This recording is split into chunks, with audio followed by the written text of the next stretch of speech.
Hey, let's keep it a buck. The Eagles have lost a lot along the defensive line this offseason. So is Howie Roseman ready to restock in the trenches? Plus, we explore the possibility they finally take a safety in the first round for the first time in franchise history.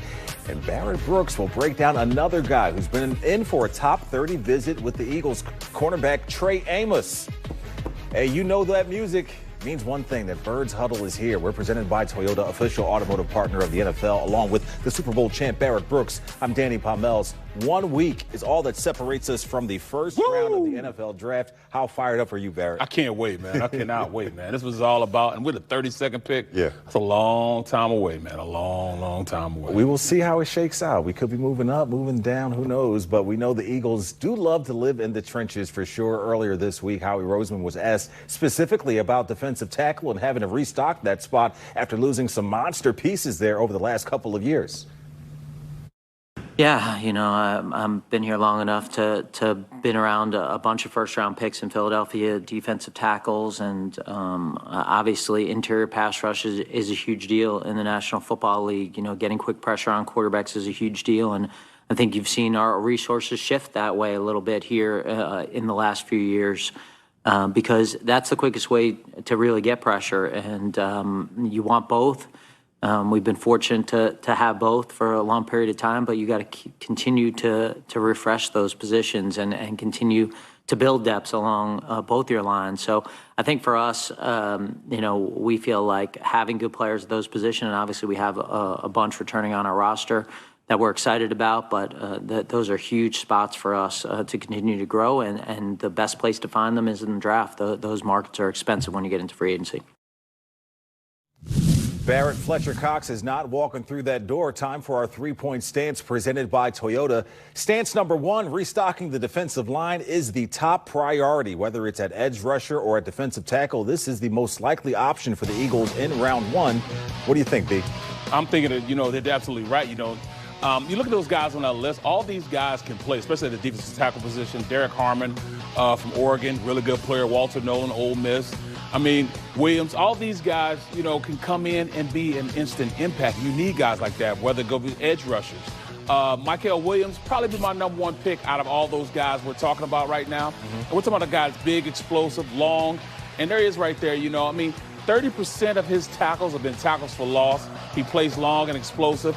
Then you got Nolan Smith. I mean, I'll tell you what, this guy here can play, man. Walter Nolan is one of the you know, most explosive guys in this draft as far as that three technique position. And then a guy that just has it all from Oregon.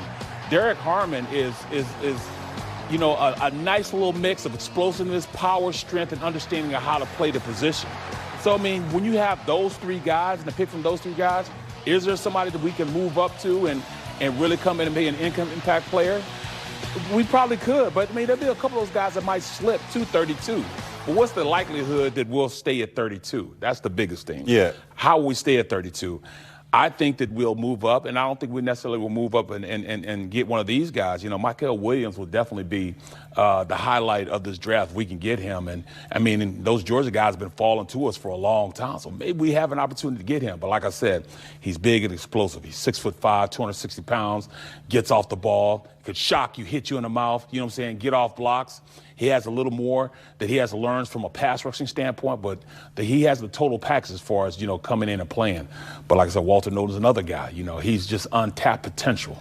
Untapped potential. He's probably the closest to Carter than anybody on that list. Yeah, and like Howie said, if you're not drafting that position, it can get expensive in free agency. Real expensive. Let's go get to your second stance. Eagles don't want to trade Dallas Goedert. They just want him to take a pay cut. They owe him about $15 million in cash. If he gets it all, his cap hit is $11 million this year and $23 million next year. So they're hoping for some savings if they can get it, Barrett. Can they find a happy medium here? They're going to have to get a happy medium. I mean, I don't want to trade Dallas Goedert.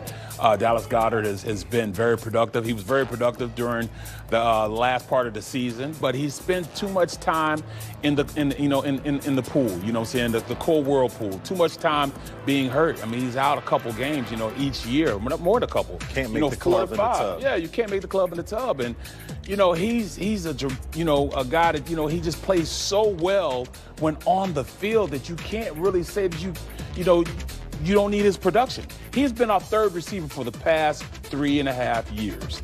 He's been that good. He's been a difference maker. In the playoffs, he was probably our #1 receiver. So, yes, he is our third receiver. Dallas Goedert needs to be on this team. But can we afford him? I think we can. He's worth every penny of what we pay him next year. All right. But that $23 million cap hit, dead cap hit the next year in 2026, that's the only problem. I like Dallas Goedert a lot. He can come in and play. He's an inline blocker. He can be at the end of that line of scrimmage and block just as good as any tackle in the league. Comes off the ball, sets the edge, run blocks. But he's also great in the middle of the field. That's a quarterback's best friend, that tight end position, one-handed catcher. He does all that great. But can they come to that happy medium? I'm hoping they can. Let's get a deal done. Dallas Goedert, you know what I'm saying? He wants to get it done. Howie Roseman wants to get it done.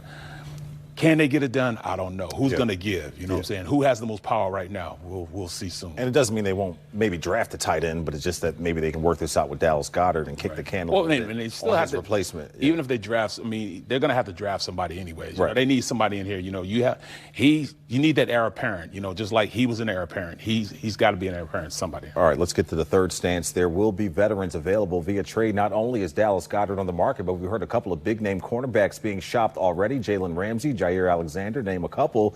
Would you have any interest, Barrett, in either one if you're the Eagles? A lot of people will say no, saying these are bad character guys, they wouldn't fit into the culture. I tell you what, winning will make anybody fit into your culture. The understanding that you can possibly get a Super Bowl will have you fit into the culture. And I really think both guys, want to win more so than anything. They've made their money, especially Jalen Ramsey. And if you put him in a situation where he comes here, I think that they both will come in and be very, very good and very, very good model citizens here in this locker room. They just want to play to the level in which they get a Super Bowl. So, yes, I think they can come in and play. But can they afford them? Yeah. Will they be willing to take a pay cut to come here to win? That'll be the only thing. Some guys say it's more so winning a ring. Some guys say it's more so getting the money. We'll see what happens. Yeah, Ramsey and Fangio also didn't necessarily see eye to eye in Miami. Time for the playbook presented by Supercuts. We step into the Birds Lounge with John Clark on the other side. What should we expect from Howie Roseman next week during the draft? Plus, Barrett breaks down Ole Miss cornerback Trey Amos. We know he's on the Eagles' radar, but how would he fit here in Philly? And can Aaron Rodgers just make a daggone decision already? This is Birds Huddle, presented by Toyota, official automotive partner of the NFL.